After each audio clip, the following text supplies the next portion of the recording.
Good morning, I'm Debbie Cruz. It's Friday, May 23rd.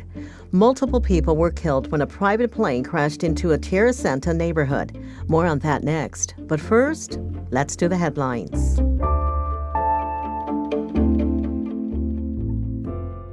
The new pope has made his first American bishop appointment by filling a vacancy in San Diego. He selected Michael Pham for the role. Pham was born in Vietnam and ordained a priest in San Diego in 1999. He became an assistant bishop in 2023 and was in charge of ethnic and intercultural programming for the diocese. A new audit has found the San Diego Association of Governments, or SANDAG, failed to reform no-bid contracts as promised. SANDAG awarded at least $74 million in contracts to single vendors without going through a competitive bidding process between 2022 and 2023.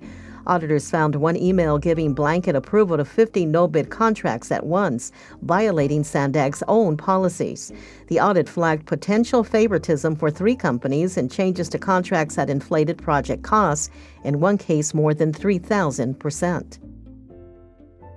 Looking for something to do over Memorial Day weekend? Check out the Valley Center Stampede this afternoon and tomorrow morning for all the classic rodeo competitions, including barrel racing.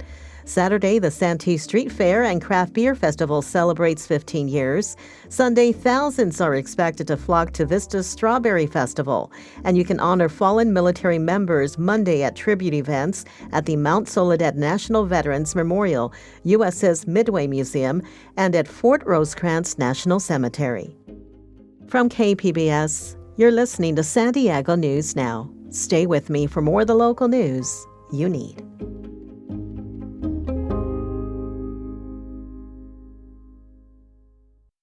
KPBS On Demand is supported by the San Diego County Toyota dealers, presenting the new 2025 Camry with refined design and performance. Visit your local Toyota dealer to learn more about all the features the new 2025 Camry offers. The San Diego County Toyota dealers. We make it easy.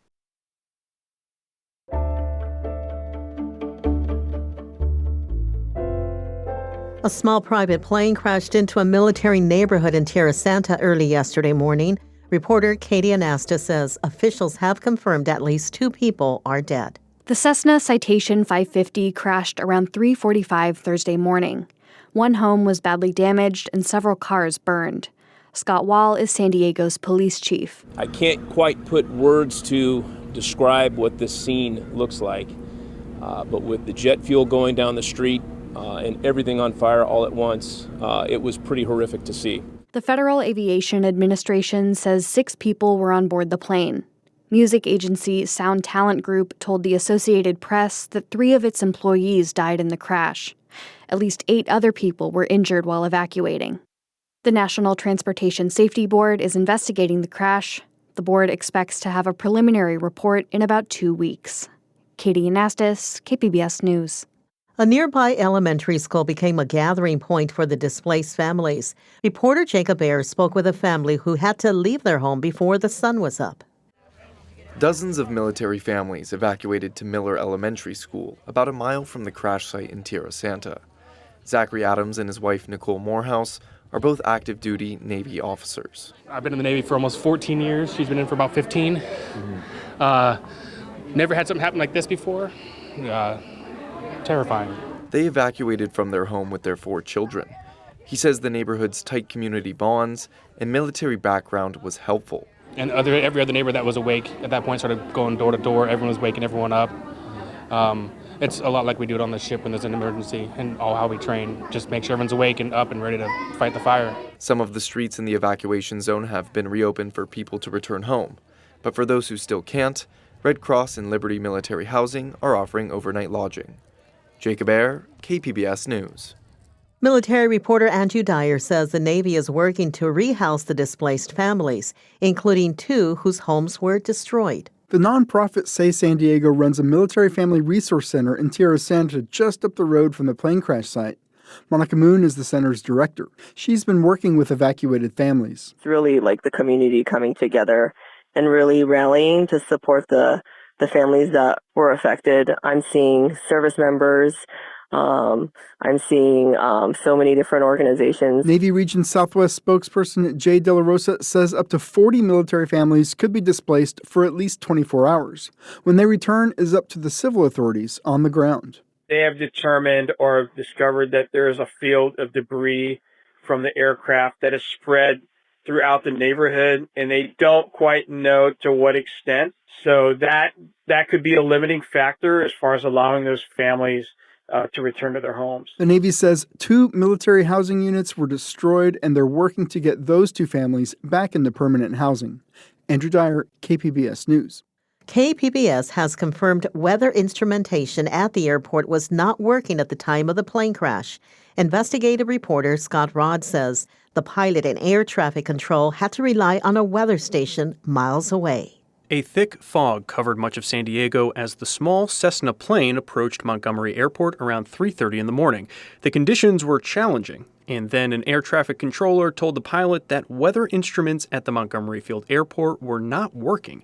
Specifically, the airport's Automated Surface Observing System, or ASOS, which provides critical weather information to pilots. Station 666 Delta Sierra SoCal approach. The Montgomery ASOS is out of service. The flight log shows the plane approaching the small airport, and then the updates stop. The Cessna crashed into a neighborhood with military housing about 2 miles from the runway. KPBS confirmed with the National Weather Service that the airport's ASOS stopped reliably transmitting weather information 2 days ago.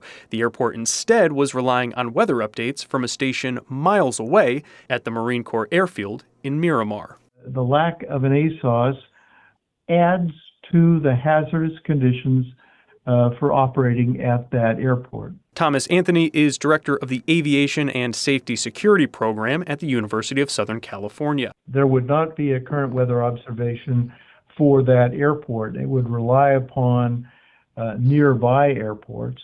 But again, that would represent only an approximation of the weather at, let's say, Montgomery Field. The city of San Diego operates Montgomery Field Airport. A spokesperson for the city said the airport was not notified of any weather instrument outages. Scott Rodd, KPBS News.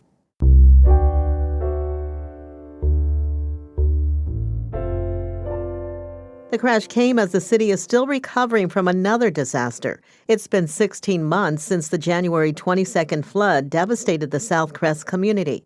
There are now 53 lawsuits against the city with more than 1,500 plaintiffs. Reporter Alexander Nguyen catches up with one of the plaintiffs. Jessica Calix says before the flood, this South Crest neighborhood was a tight-knit community. I miss this neighborhood. She says a lot of homes and apartments here have not been rebuilt. Calix is now part of a lawsuit against the city, alleging it failed to maintain Joyous Creek by removing trash and debris, leading to the devastating flood. We need support, and unfortunately, this seems to be the only way that we're going to possibly get it.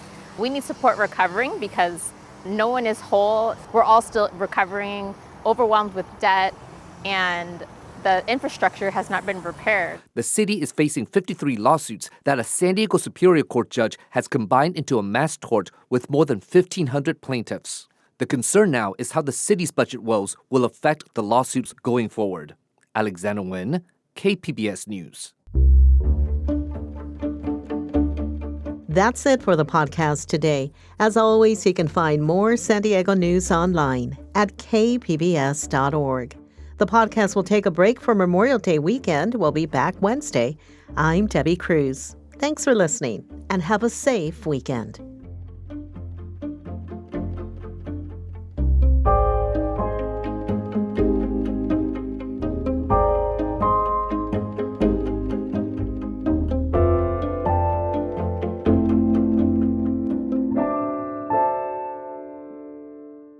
KPBS On Demand is supported by Paint Care, offering households and businesses in California more than 800 leftover paint drop-off sites for recycling. Quantities of 100-plus gallons of paint may qualify for a large volume pickup. Learn more at paintcare.org.